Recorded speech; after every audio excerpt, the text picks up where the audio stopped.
and you have to pursue like a very serious degree, it doesn't matter. Whatever's happening in someone else's life is their own life. And now it's the best time to discover who you truly are. There's a lot of aid, there's a lot of scholarships, and you have to be able to take that rejection and keep on going. Show up on time, stay a minute, another minute.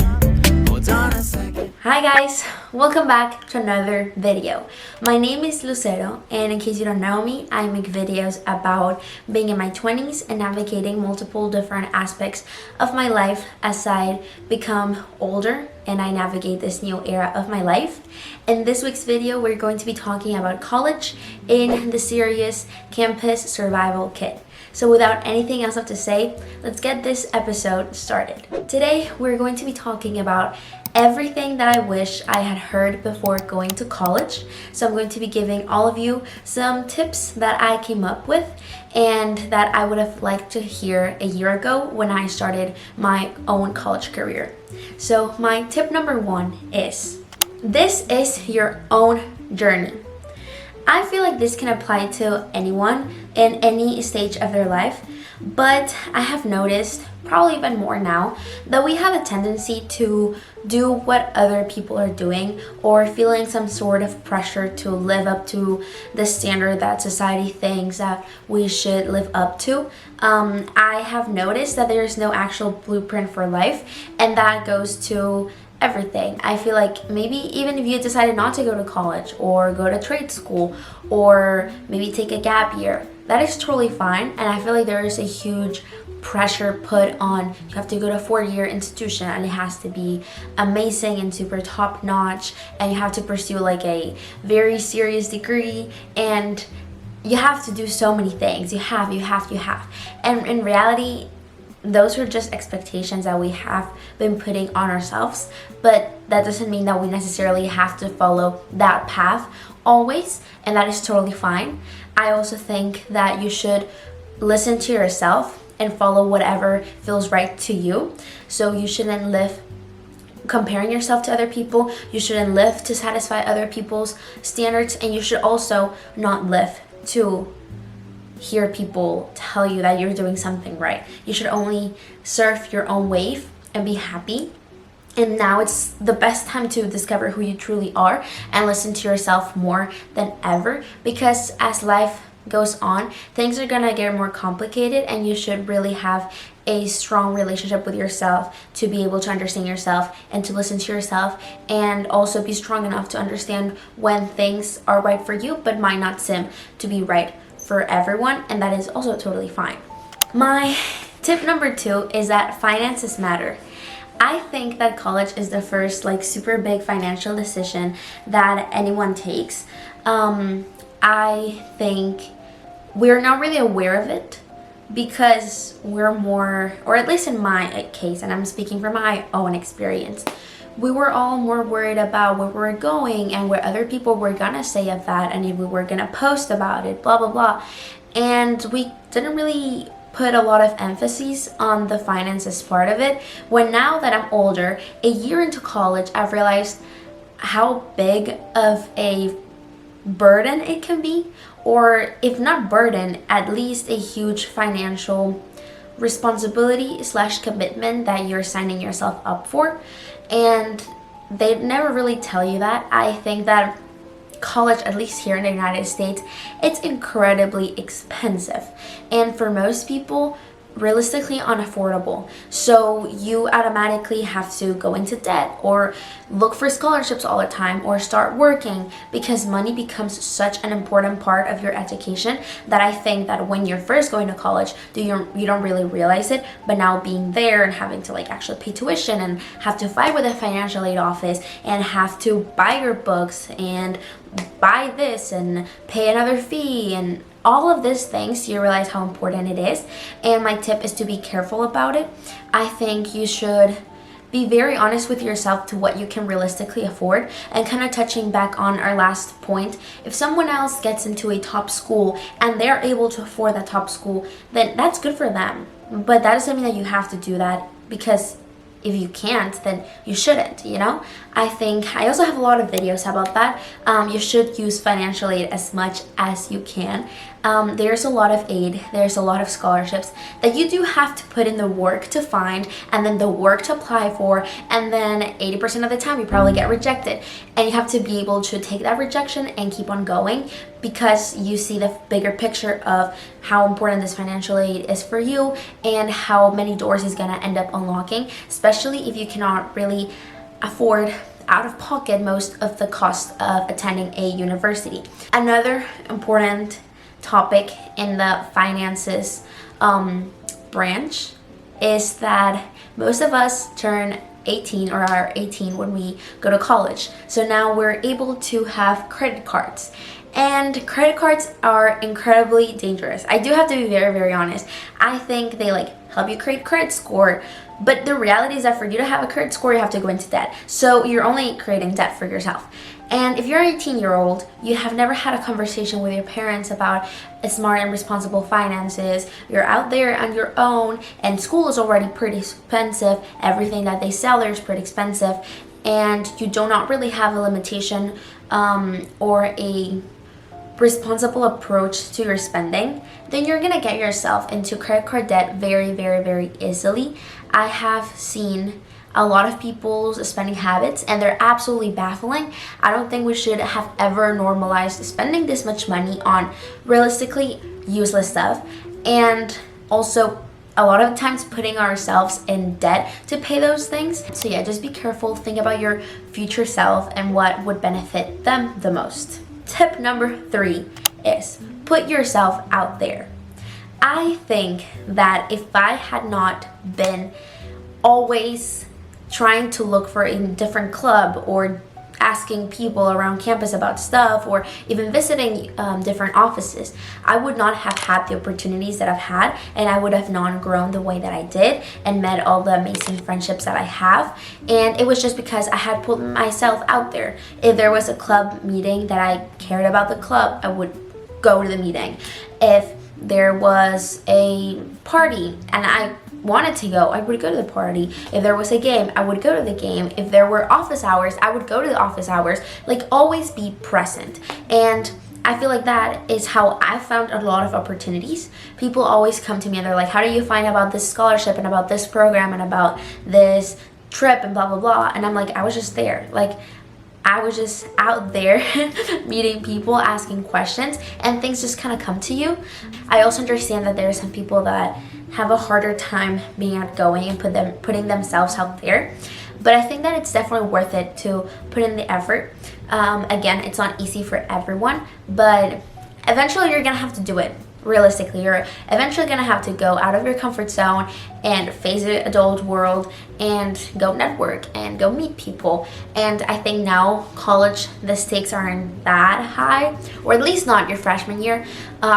It's good practice to understand how different environments work, how you work in this environments, and that just discovering yourself. I think, again, I have some of the most fun memories ever from the most random things that I would do one day, or I would see them posted somewhere, a little poster of a book fair, and I would just go and I would meet the coolest author, and now I have amazing connections and free books, It's all of those things, the butterfly effect, but I think it happens when you're out there.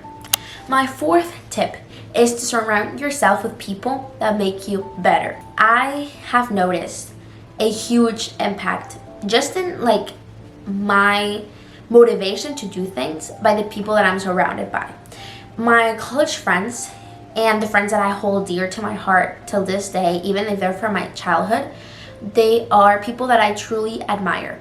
People that I feel like I can always learn something from, and they keep life interesting, and they, how I told you, inspire me in a way. And I think that coming to college, most of us are brand new. We've never seen these people before. It's a completely different environment and a completely different stage of life. And it's very random. It's just people your age living together, studying together with common interests. And you are presented with the opportunity of making new friends and discovering yourself through those new friendships. But I do think that it can go really wrong if you pick the wrong people to surround yourself with, because I think that no matter how strong you think you are in who you are, like how confident you are in your personality and identity, it can really shift a lot depending on who you're around. I think you can be more motivated and more determined and more goal driven and more confident if you surround yourself with people that are like that and that make you feel like that and motivate you to always improve. And it can also happen the other way around. You can surround yourself with people that are not necessarily the best influence, probably not necessarily aligned with your goals, or probably do not even have best intentions in mind. So I think it's very, very important to take care of who you let into your life.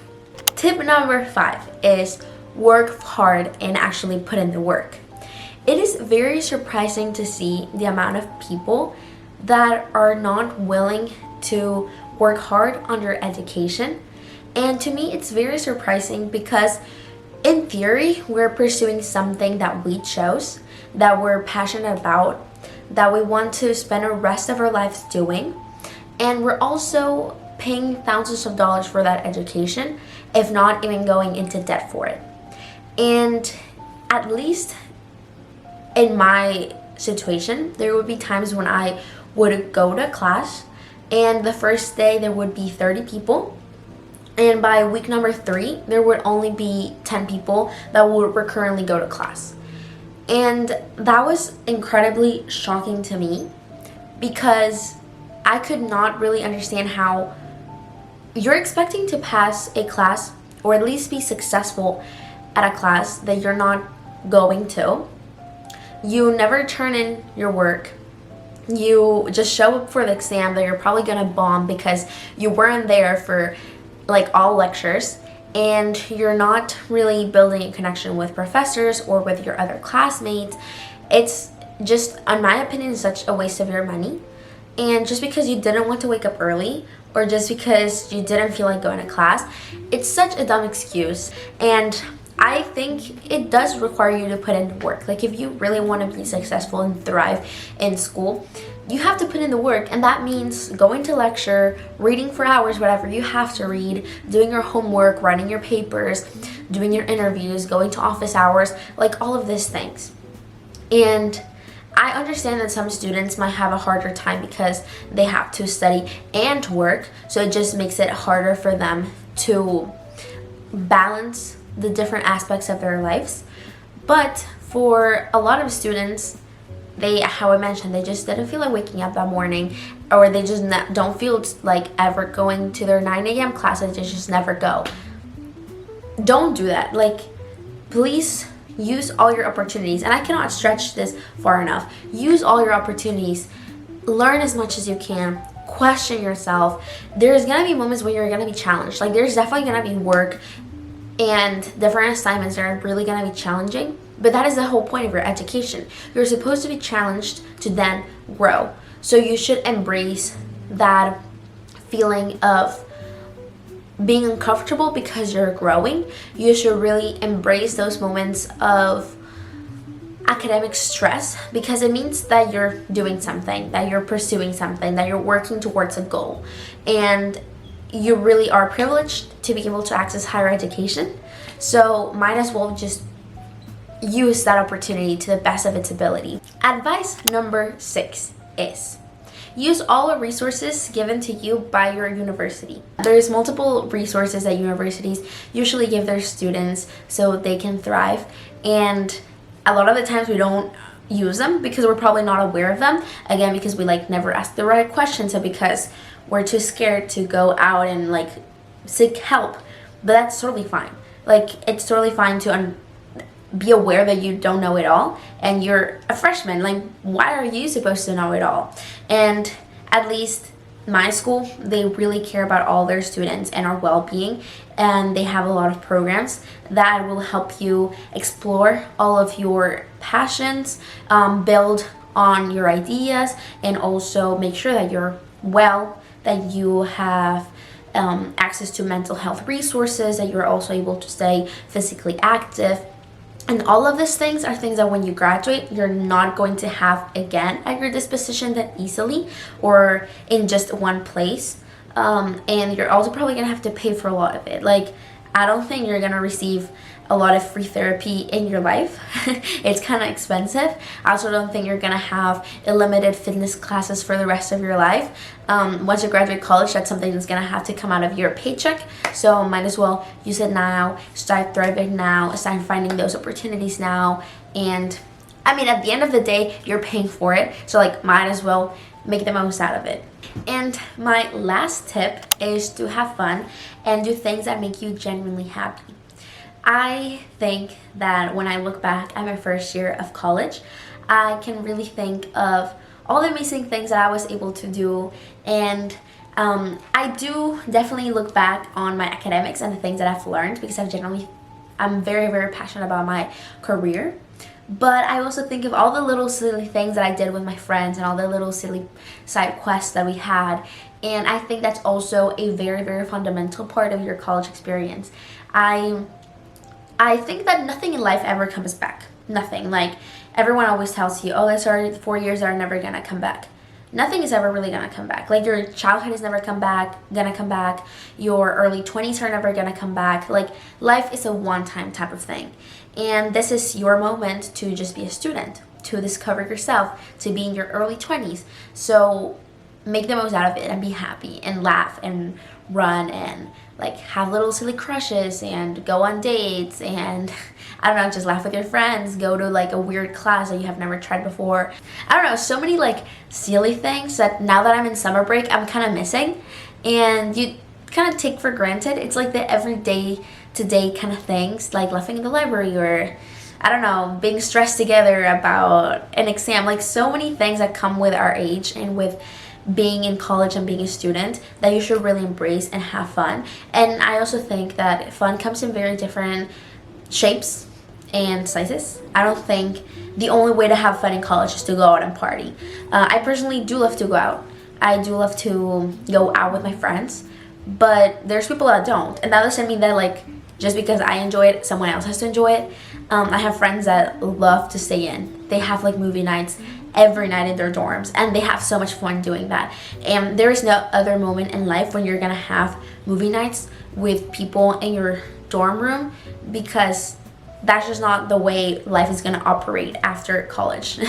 So make the most out of it, have fun however you have fun, and enjoy life, because nothing in life is ever gonna come back. And these are definitely years that are counted. They're just 4 years. Some people only graduating 3 years.